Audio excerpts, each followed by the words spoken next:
In today's fast paced financial and corporate world, balancing academic excellence with practical expertise is a rare feat. Today, on Beyond Her Story, we are thrilled to introduce Sonakshi Gupta, a distinguished chartered accountant with final AIR 37, IPCE AIR 21. She is a vibrant force at Aditya Birla Ventures. Sonakshi's journey from excelling in academia to spearheading significant finance and strategy projects across India and US exemplifies her dedication and skill. In today's conversation, let us learn what motivated her to pursue such a high level of academic and professional achievement in finance.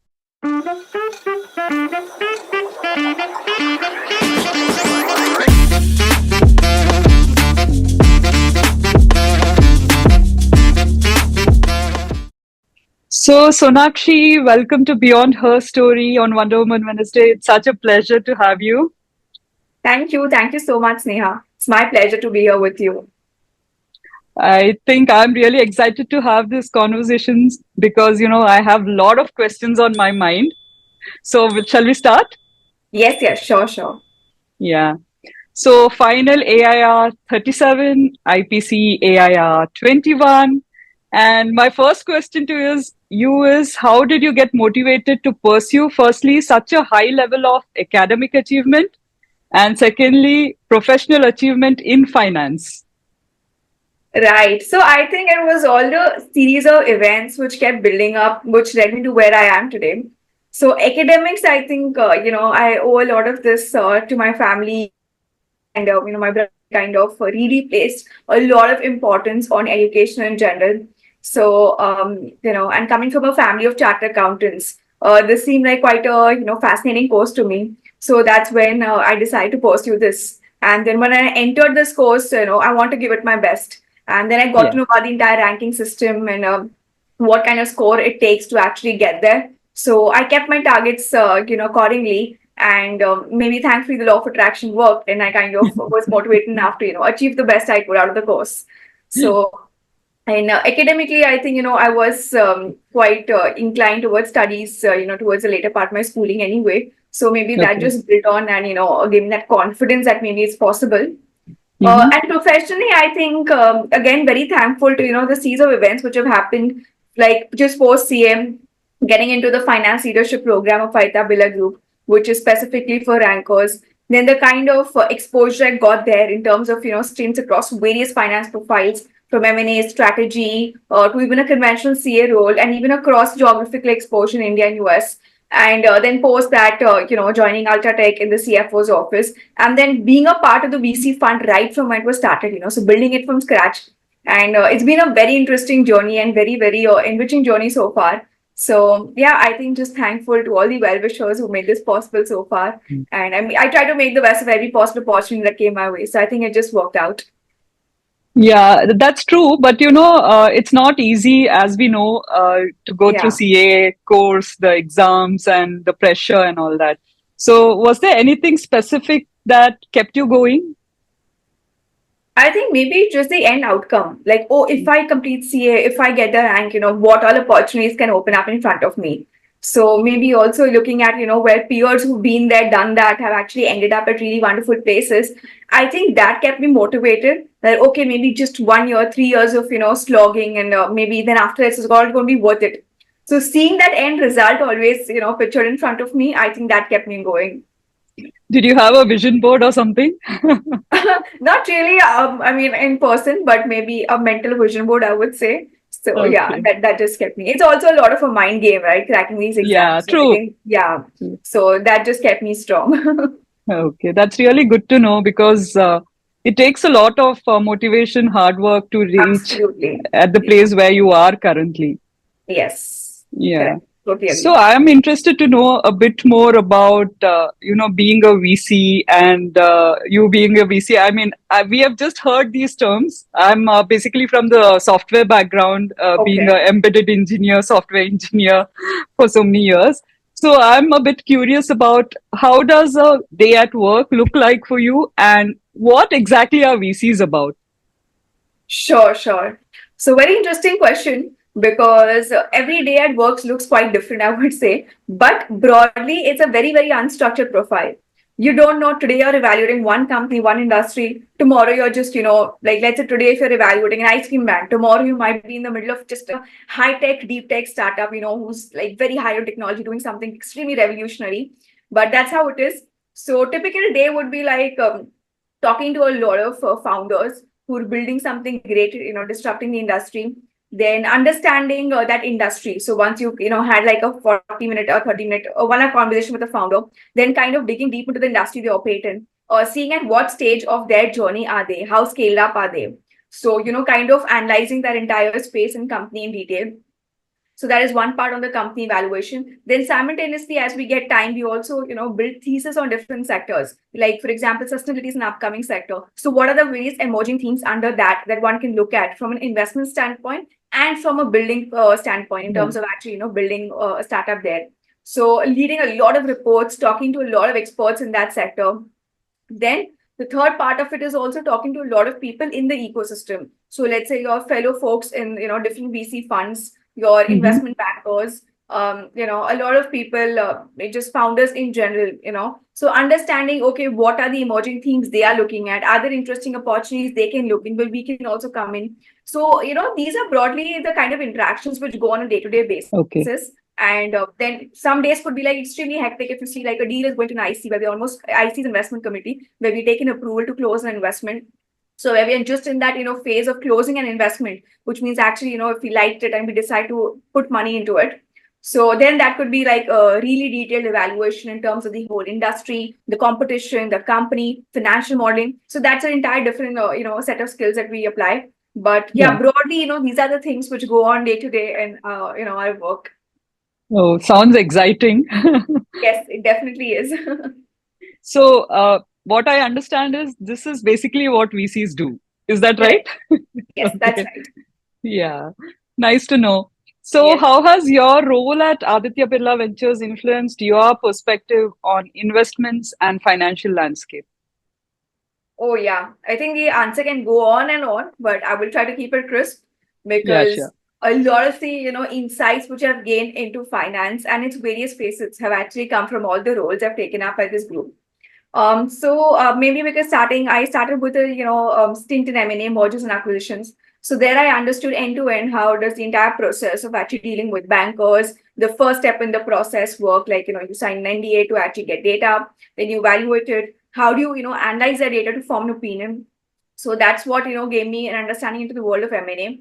Then also did a couple of strategy stints. So realize how you start with a 30,000 feet view and then you actually come to the bottom to Yeah. understand where you can zero down in. So again, a very interesting, part of it. Then also understood like while I also did a conventional CA role into financial planning and analysis and accounting, but that was in the US office. So that Okay. was again a very interesting term into how they actually handle the day-to-day functioning, how they do their reporting and documentation, all of that. So that was a very good cross-cultural exposure. Then finally, of course, in Ultratech, when I was in the CFO's office, did a couple of finance transformation automation projects. So understood how manual and things could be in in a very big company as well, a very big listed company. So you realize the scope of automating work, reducing man hours. So that's where I understood the conventional C again. And then finally, when I was at Atabella Ventures, the VC fund, I think the learning curve was super steep. So in terms of understanding on ground what goes into setting up a VC fund, why will some company choose you over any other VC fund to invest? So also Yeah. building a brand simultaneously. So luckily we of course were a part of the bigger group, an advantage. But yeah, building that brand simultaneously and closing those first 3-4 investments, where people can actually choose you and realize what worth you can bring to the table. So that was an extremely exciting journey, I would say. So it's and it also introduced me to so many areas of just business. So finance is Mhm. one end. Then you also look Yeah. at marketing, how companies look at the marketing aspect of it, how companies actually decide where you should optimize in terms of a cash allocation, what goes into building a PNL, what are important things to look at.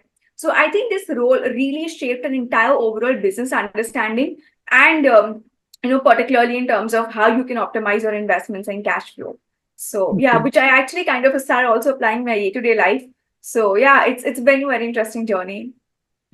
Yeah, I mean, as you speak, I feel so good that I'm listening all these terminologies and so many things from a woman. So my That's really next nice. Yeah, I question, also understand. yeah, so my next question is related to, women who are aspiring to be in leadership roles within basically what we perceive as male dominated fields, right? Correct. Like finance and investment is perceived as a male Yeah. dominated field. So what are the things or what strategies would you recommend for women who want to be a part of this? Right. So I think, of course, one very basic requirement is you should focus on getting your basic education right, because Okay. education goes a long way. And in today's, education options that you have, be it just a normal bachelor's, or you have like an advanced professional course like CA or an MBA. So there are a lot of more women who are taken into this course right now, and that itself, sets you at par with the other, folks in that industry.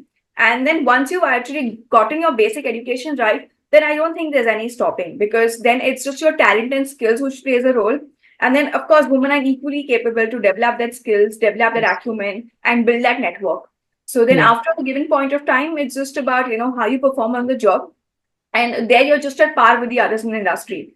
In fact, a lot of time I've seen, women might also be given preference because of the kind of different thought process they bring to the table, and their way of thinking, both empathetically and objectively. Yeah. So these are certain advantages also we have in our favor. So I think getting your basic education right, and then giving your best at the job, using your skills to the maximum, and also trying to interact with as many people, so that you can actually also make your presence felt and you have that visibility. So these are some of the skills which will really help you actually go ahead in your career. Yeah. So yeah. I think you put it very well, Sonakshi, especially, I think the way you said that the foundation is very important. I think that Yes, plays an absolutely. important role. Yeah. And it's good to know that, you've been able to, your talent and your skill sets have been recognized, right? Because, I mean, maybe a few years or decades ago, that was not the case. So it's really good to hear Correct. a positive story. Thank you. Yes, I agree. I Yeah. mean, times are changing, and definitely we see a lot of more women everywhere, in different Yeah. industries. It's really nice. Yeah. So, when you explained your, day's work, I could see that there are too many things happening, and Yeah. I'm sure, the efforts and the time that you spend will be it. It has to be, you'll have to put a lot of effort and time Yeah. into it. So, how do you maintain this career and personal life balance? And what tips would you give? No, no. Again, I think a very interesting question and a very relevant question as well. So, I feel, if you really enjoy your job, so then your efficiency at work also increases, because then you actually go into the nitty-gritties of things, and that's a one-time thing. So once you've actually understood how the entire process and industry works, then and basically your technical skills are strong once you've actually enjoyed working in that place, because technical skills are like a one time learning you've built on it. Then it's more about actually every time how a new work assignment comes, then how you Yeah. bring that learning or skills you already developed to actually that particular assignment, because then your learning phase is crossed, then it's just Yeah. actually doing it, and executing it, and that process becomes very fast as and when you've actually experienced, or maybe done more and more work in that industry. So, Yes. and since you enjoy it, then you also tend to be more fast and enthusiastic about it. So that kind of increases your efficiency and work, and maybe then you don't need to spend as much time as you would in your initial years of a career. So then it also keeps you, Yeah. get going in your personal and professional life both. That's what I would feel. Of course, there are certain times when you have to put in the hours of work no matter what. But I think that's fine. There are also days when the work is slightly light, so it helps Yeah. balance both of it. But yeah, I would just say you should take up a work which you really enjoy, and then you can actually give your all to it without have to forcibly pushing yourself to do it. So maybe that Yeah. just helps, and that helps you, maintain the balance. Okay. Yeah, Yeah. that's very interesting. Um, Yeah. like you said, I'm sure, it's not like everything goes on smoothly, right? There are times Correct. when you face personal challenges, setbacks, or even challenges at workplace. So could you share like how these challenges have shaped your professional outlook and some of the lessons that you have learned that could actually inspire other women in their own journeys. Right. So, I think in terms of challenges, it was more about getting to the profile that you want to. That is also some of the challenges I've seen in most of the people I speak to today. Like they always have a particular role or profile in their mind, but the challenge is how do you get there as soon as possible. Okay. So, example, VC was also something I was very fascinated about. Just 1 year into my career. So because being very active, like in startups and e-cells in my college as well. So that is, it's a very natural inclination you might have. But then I realized it's not something you can just jump into as soon as possible. So go with Yeah. the flow. For example, I also took up all the roles that came, gave my best, and made the best learning out of it. And then ultimately maybe landed where I wanted to. So the idea is don't just, maybe like don't just try to skip too fast to where you want to get to. Try taking up the opportunities, especially when you're very early on and you just started after education. And sooner or later, you will find your passion, get where you want to.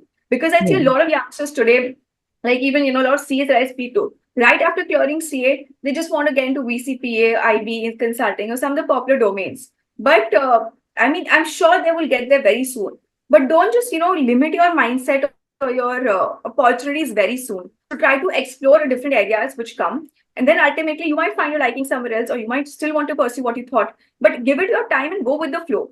So I'm sure then, people take time to get where they want to. So don't be in a hurry is my answer. And this is something I've also learned, as I've also progressed. So, and I think it's really, really helpful to not hurry up on things. Okay.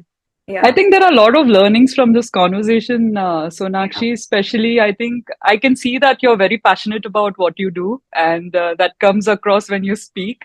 And plus, I think there are a lot of things that you mentioned in this conversation which people should learn about, and specifically women. Like, the outcome is what motivated you to Correct. Yeah. get on that journey, and the passion at work, the foundation that you need. So there are a lot of takeaways from this conversation, and it's been truly amazing to learn something about financial domain and the kind of work that you do. So thank you so much, and it's really been a wonderful conversation. No. I mean, thank you so much for actually, conducting these kind of sessions, especially for women. So I would say a very, very great initiative. And thank you so much for making me a part of it and doing the bit I can. So really privileged to be here. Thank you so much. Thank you, Sonakshi. Just one last question. Would it Yeah. be okay to put your LinkedIn link in the description, so in case people have any questions or something that they can reach out to you? Yeah, absolutely. You can do that. No worries. Okay, sure. Yes. Thank you, and thank you for this wonderful conversation. Thank you. Thank you so much. Yeah. Yeah. Okay.